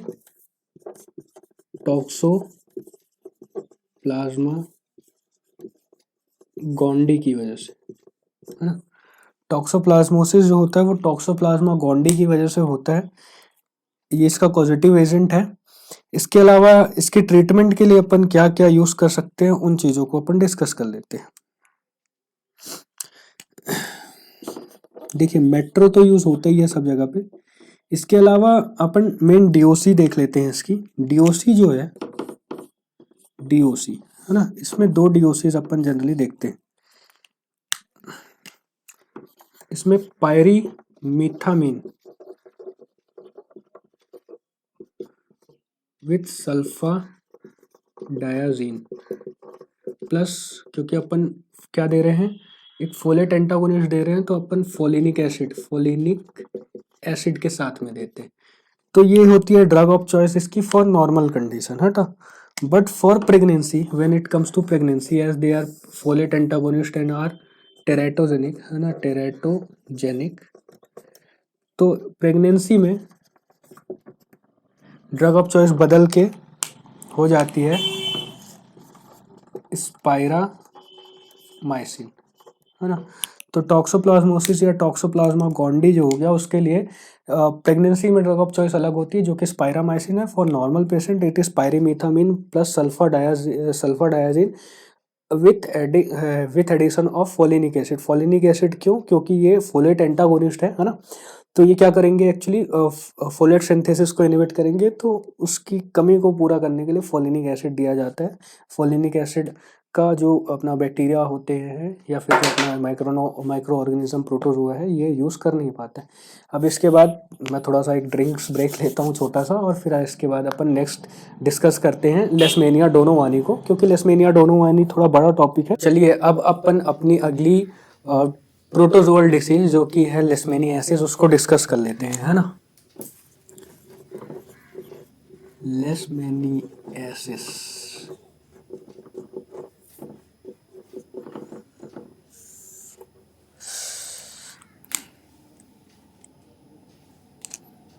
ये भी एक फ्लैजिलेटेड प्रोटोजोआ की वजह से होता है जिसका नाम है लेशमेनिया डोनोवानी। लेशमेनियासिस को काला आजार, जो कि इसका फेमस नेम है, इस नाम से भी जाना जाता है, जिसे अपन ब्लैक फीवर भी बोलते हैं। ब्लैक फीवर, है ना, ब्लैक फीवर भी बोला जाता है। लेशमेनिया डोनोवानी, लेशमेनियासिस को, है ना। फिर ये इसका जो पॉजिटिव एजेंट तो लेशमेनिया डोनोवानी है, बट ये वेक्टर बॉर्न डिसीज है, वेक्टर बॉर्न डिसीज। इस वेक्टर का नाम क्या है? इस वेक्टर का नाम है सैंड फ्लाई। सैंड फ्लाई, इसे साइंटिफिकली फ्लैबोटॉमस भी बोला जाता है। फ्लैबोटॉमस भी बोला जाता है सैंड फ्लाई। सैंड फ्लाई इसका वेक्टर है ना, वेक्टर बॉर्न डिसीज है सैंड फ्लाई, जिसे फ्लैबोटॉमस भी बोला जाता है ना। तो लेशमेनियासिस एक वेक्टर बॉर्न डिसीज होने की वजह से ये किसके अंडर आती है? National vector borne disease control programme के अंदर आती है, NVBDCP, है ना। तो ये NVBDCP एक मतलब कम्युनिटी बनाई गई गवर्नमेंट के द्वारा, है ना, कमेटी बनाई गई या फिर एक टीम बनाई गई, एक प्रोग्राम लॉन्च किया गया, है ना, NVBDCP, है ना। तो ये क्या करता है, ये स्पेसिफिकली उन डिसीजेस को टारगेट करता है, उनके कंट्रोल एंड ट्रीटमेंट को टारगेट करता है जो कि वेक्टर बॉर्न होती है, यानी किसी एक वेक्टर के थ्रू क्या हो रही हैं, फैल रही हैं। जिसका एक एग्जांपल हो गया अपना लेशमेनियासिस, एंड दूसरा अपन एक और पढ़ने वाले हैं इसके बाद ट्रेपनोसोमा। ट्रेपनोसोमा यानी कि जिसे कहते हैं अपन स्लीपिंग सिकनेस, है ना, वो फैलती है किसके, सी फ्लाई की वजह से, है ना, जिसे ग्लोसिना भी बोलते हैं। जैसे ये फ्लेबोटोमस है, वैसे वो ग्लोसिना स्पेसिस की वजह से फैलती। तो ये कुछ इंफॉर्मेशन हो गई लेशमेनियासिस के बारे में। इसको थोड़ा सा स्मश कर दे रहा हूँ मैं, ताकि अपन इसके क्लासिफिकेशन देख पाए एंटी लेशमेनियाटिक ड्रग्स का, ऐसी ड्रग्स का जो यूज़ करते हैं अपन फॉर द ट्रीटमेंट ऑफ लेशमेनिया।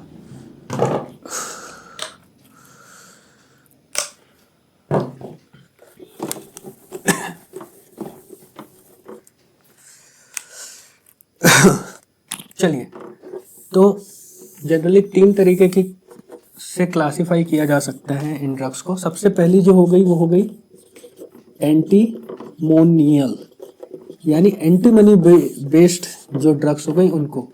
फिर दूसरी हो गई अमाइड, जो कि कहाँ हो रही है, अपने लीवर में हाईली कंसंट्रेट होती है, इसका नाम है पेंटामिडीन। कौन सी, पेंटामिडीन। ये टोपो आइसोमरेज 2 को इनहिबिट करती है ना, यानी डीएनए सिंथेसिस को इनहिबिट करती है। फिर अदर क्लासेस ऑफ ड्रग्स हैं जो कि ज़्यादा इम्पोर्टेंट है इनसे हमारे लिए। फिर दूसरी एक है एंटीमोनियल्स में SSG, सोडियम स्टीबो ग्लूकोनेट। फिर दूसरा है मैग्लूमीन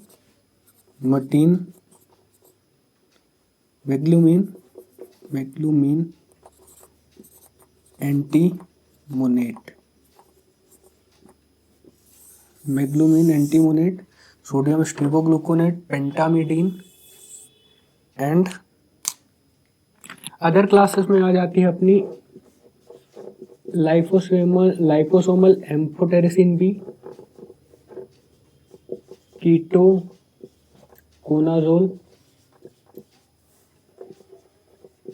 एलोप्यूरिनॉल, पैरामोमाइसिन,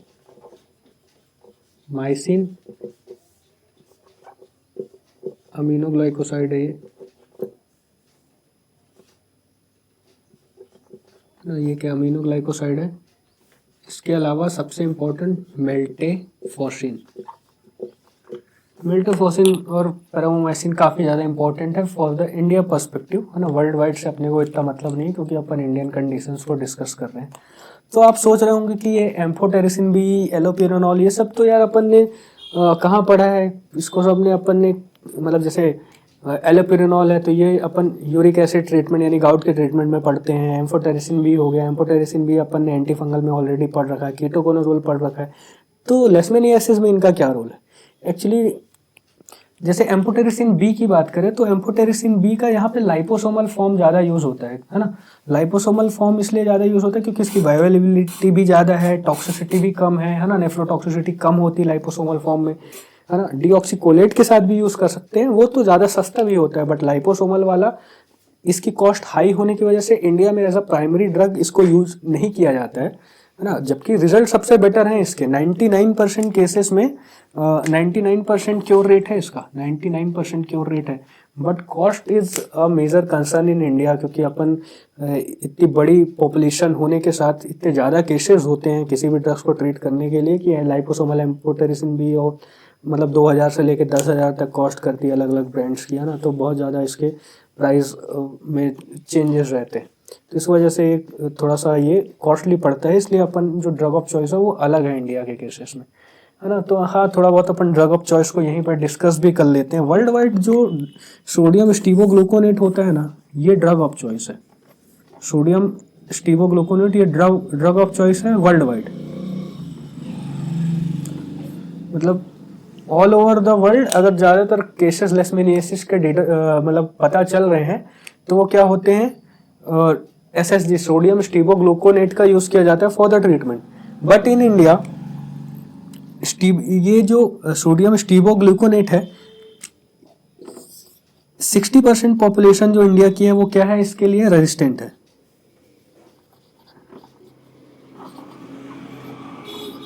इंडिया में 60% पॉपुलेशन इसके लिए रेजिस्टेंट है, यानी कि स्टीबोग्लूकोनेट एसएसजी देने का, सोडियम स्टीबोग्लूकोनेट देने का कुछ खास फायदा तो निकलेगा नहीं। तो फिर क्या ट्रीटमेंट ही नहीं करेंगे अपन, ड्रग ऑफ चॉइस ही अब सबसे ज्यादा इनइफेक्टिव हो गए इंडिया में, तो अब क्या करेंगे। देखो लेस्मेनिया की अगर बात करें ना अपन, तो वर्ल्ड वाइड जो इसका लीडर है, बहुत सारी डिसीजेस की तरह जैसे टीबी बर्डन वगैरह की तरह इंडिया ही है, इसका भी वर्ल्ड वाइड इंडिया सबसे ज्यादा 90% केसेस आते हैं इंडिया से। और वर्ल्ड वाइड केसेस में 50% तो सिर्फ बिहार से आ रहे हैं। कहां से? बिहार से। बिहार जो है 50% केसेस अकाउंट करता है लेशमेनियासिस का वर्ल्ड में। सोचिए, सिर्फ इंडिया में नहीं, पूरे वर्ल्ड में 50% केसेस कहाँ के हैं? बिहार के हैं। तो एक्चुअली थोड़ी प्रॉब्लम भी यही है कि लेशमेनिया डोनोवानी हाइजीनिक कंडीशन मेंटेन रखने से इसकी क्योर अपन कर सकते हैं, बट हाइजीन की कमी, थोड़ा सा ट्रॉपिकल और सब ट्रॉपिकल एरियाज जो होते हैं वो थोड़ा ज़्यादा प्रॉन होते हैं ऐसे डिसीजेस के लिए, तो वो रीजनल जो जियोग्राफिकल कंडीशन है वो सब भी बिहार के लिए थोड़ा सा फेवरेबल नहीं है। इस वजह से बिहार में इतने ज़्यादा केसेस देखने को मिलते हैं। ये तो सिर्फ ऊपर की बात हो गई, जो कहानियाँ हैं, इतना ज़्यादा इससे डेटा वगैरह नहीं पूछा जाएगा। बट देखिए, पैरोमोमाइसिन जो है ये ड्रग ऑफ चॉइस है किसमें? डर्मल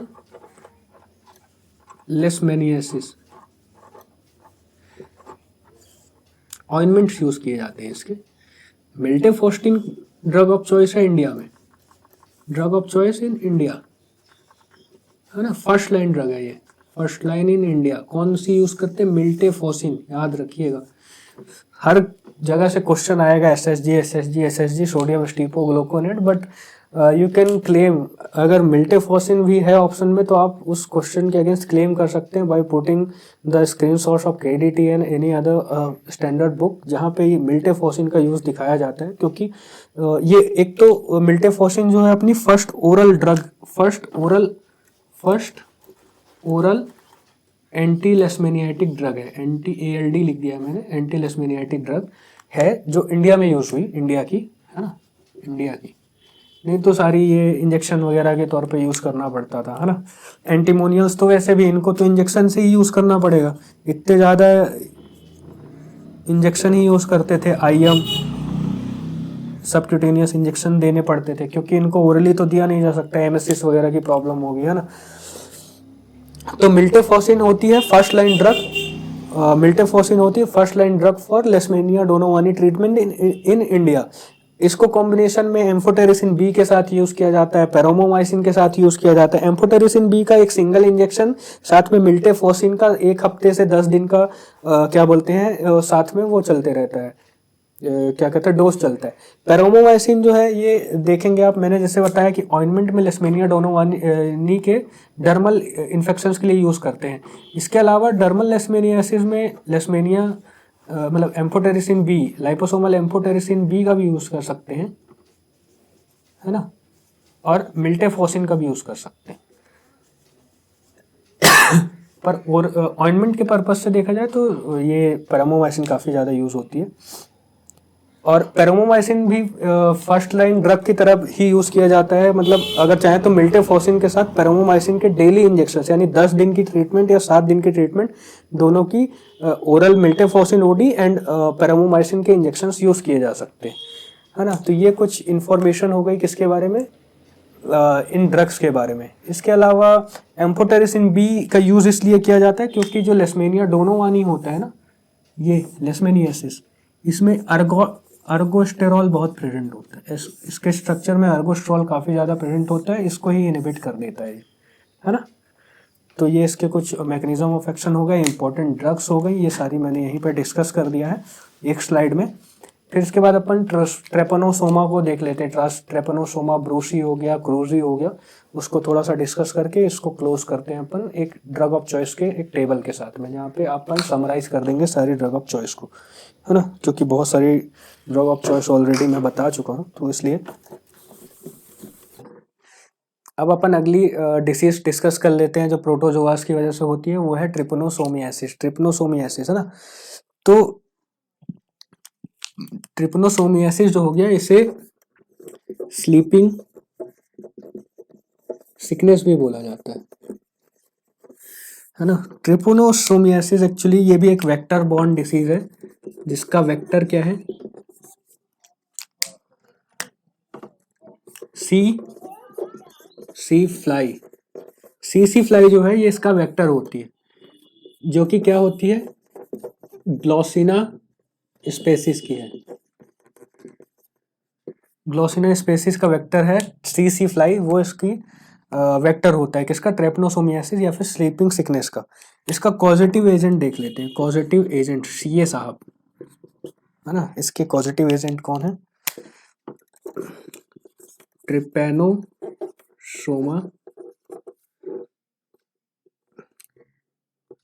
ब्रूसी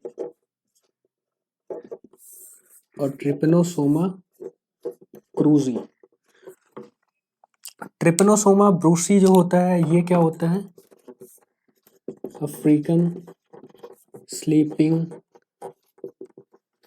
सिकनेस कॉज करता है। और क्रूजी जो होता है, क्रूज से याद रखिएगा आप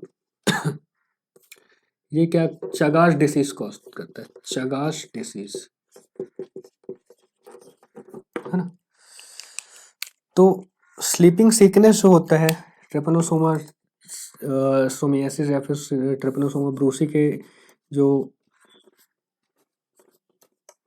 होते हैं, क्या बोलते हैं, ट्रीटमेंट होती है, उसके लिए अपन सूरामीन का यूज करते हैं। सूरामीन, तो स्लीपिंग मतलब सोना, सोना से याद रखिएगा सूरा, सो रहा है, कौन सो रहा है, कोई तो सो रहा है ना, तो सूरामाइसिन है ना, ये हो गई इसकी ड्रग ऑफ चॉइस। इसके अलावा पेंटामिडीन का भी यूज किया जा सकता है, पेंटामिडीन का भी यूज किया जा सकता है। और चगार डिसीज के लिए इसके लिए ड्रग ऑफ चॉइस होती है बेंजनीडाजोल। बेंजनीडाजोल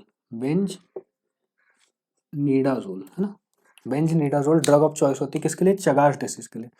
तो ट्रेपनोसोमा जिसे बोला जाता है ट्रिपनोसोमियासिस, जो एक डिसीज है जिसे कहते हैं स्लीपिंग सिकनेस, वेक्टर होता है सी फ्लाई, ग्लोसिना स्पेसिस का होता है, कॉजेटिव एजेंट है ट्रिपनोसोमा ब्रूसी और ट्रिपनोसोमा क्रूजी। जो ट्रिपनोसोमा क्रूजी होता है वो चगास डिसीज कॉज करता है, जिसकी ट्रीटमेंट के लिए ड्रग ऑफ चॉइस होती है बेंजनीडाजोल। और ट्रिपनोसोमा ब्रूसी होता है अफ्रीकन स्लीपिंग सिकनेस कॉज करता है, जिसे का ड्रग ऑफ चॉइस होता है सूरामाइसिन, और अदर ड्रग जो यूज कर सकते हैं वो पेंटामिडीन है ना। तो ये हो गया सारे डिसीजेस जो प्रोटोजोआ के थ्रू होते हैं, ऑलमोस्ट अपन ने कवर कर लिया है। सिर्फ बच रही है क्या, एंटी मलेरियल है ना, तो एंटी मलेरियल को अपन अलग से डिस्कस कर लेंगे। अब एक बार मैं थोड़ा सा क्या करता हूँ, ड्रग ऑफ चॉइस को समराइज कर देता हूँ है ना। तो यहाँ पे एक साइड में लिख देता हूँ डिसीजेस, थोड़ा बीच से लिख सकते हैं अपन, काफी स्पेस है ना। तो डिसीजेस और उसका क्या हो गया, ड्रग ऑफ चॉइस डीओसी। तो सबसे पहले अपन देखते हैं लेशमैनियासिस।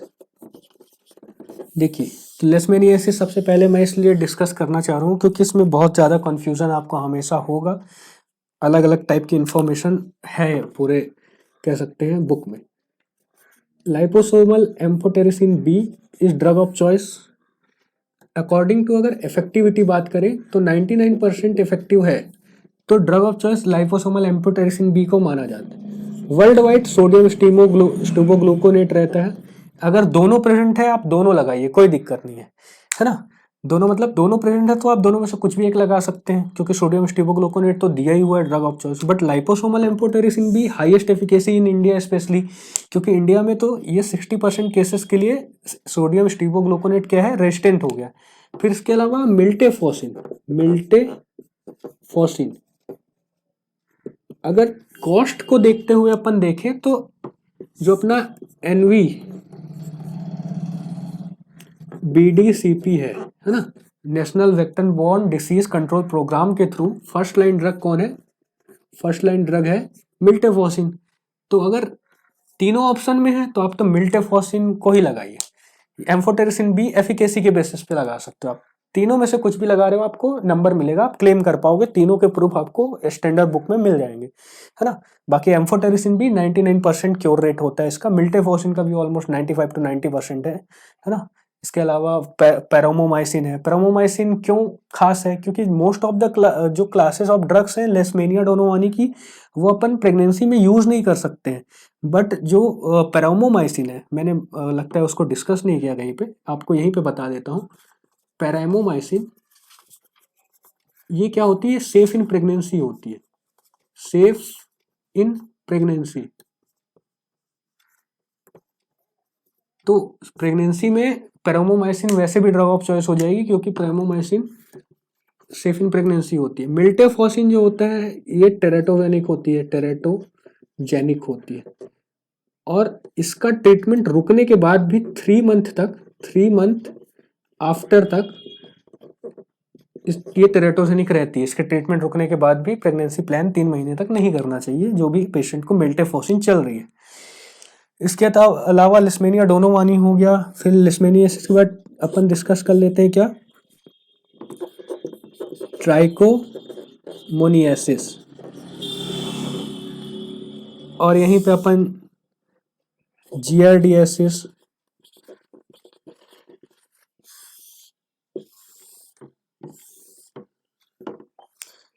और इंटोमीबा हिस्टोलिटिका यानी अमीबियासिस, ये सब में तो क्या होगी आपकी मेट्रोनिडाजोल।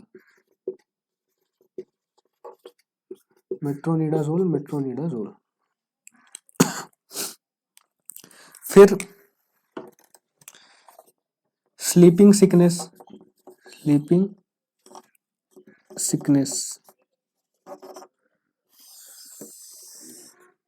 इसके लिए क्या होगी,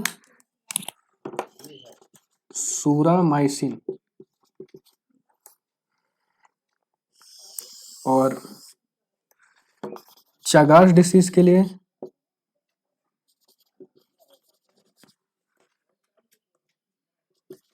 बेंजनीडाजोल।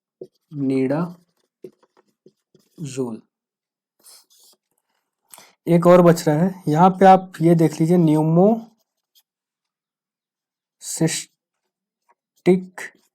जीरोवेसी के इन्फेक्शन के लिए, अपन को ट्राइमोक्साजोल देते हैं। इसके अलावा साइक्लोस्पोरा के लिए भी देते हैं ना, तो इन सब के लिए कोट्राइमोक्साजोल दिया जाता है। तो ये कुछ स्पेशल मतलब ऑलमोस्ट सारी ड्रग ऑफ चॉइस मैंने यहाँ पे बता दी है आपको, है ना। ये यहाँ से आपकी काफ़ी ज़्यादा हेल्प हो जाएगी, स्टेबल को याद रखिएगा। इसके अलावा अपन नेक्स्ट क्लासेस में देखते हैं कि अपन एंटी मलेरियल ड्रग्स का डिस्कशन करेंगे, है ना। वो काफ़ी बड़ा टॉपिक हो गया, वहाँ पे पूरे मलेरिया का लाइफ साइकिल, कौन कौन सी ड्रग्स इंडिया के पर्सपेक्टिव से क्या स्पेशल है उसमें, है ना, क्या इन्फॉर्मेशन, वो सब अपन देखेंगे। क्योंकि वर्ल्ड वाइड मलेरिया बहुत बड़ी प्रॉब्लम है, बट इंडिया में सिचुएशन अलग है। बहुत सारी ड्रग्स हैं जिनका डोजेज वर्ल्ड में अलग यूज़ हो रहा है, इंडिया में अलग यूज़ हो रहा है ना। तो वो सारी चीज़ें अपन एंटी मलेरियल का जो वीडियो नेक्स्ट आएगा उसमें देखते हैं। तब तक के लिए फार्मा बाबा से जुड़े रहिए। एक फार्मा बाबा अपडेट्स का भी एक चैनल है, जहाँ पे आपको लेटेस्ट इन्फॉर्मेशन जो भी आती हैं फार्मेसी सेक्टर्स से रिलेटेड, वैकेंसीज हो गई या फिर कोई लेटेस्ट अपडेट आ रही है ज्वाइनिंग वगैरह के रिलेटेड, तो वो सब आपको फार्मा बाबा अपडेट्स के चैनल पे मिलते रहेगी। तो तब तक आप कनेक्टेड रहिए। Like, share and subscribe. Stay connected with us. Thank you for watching the video.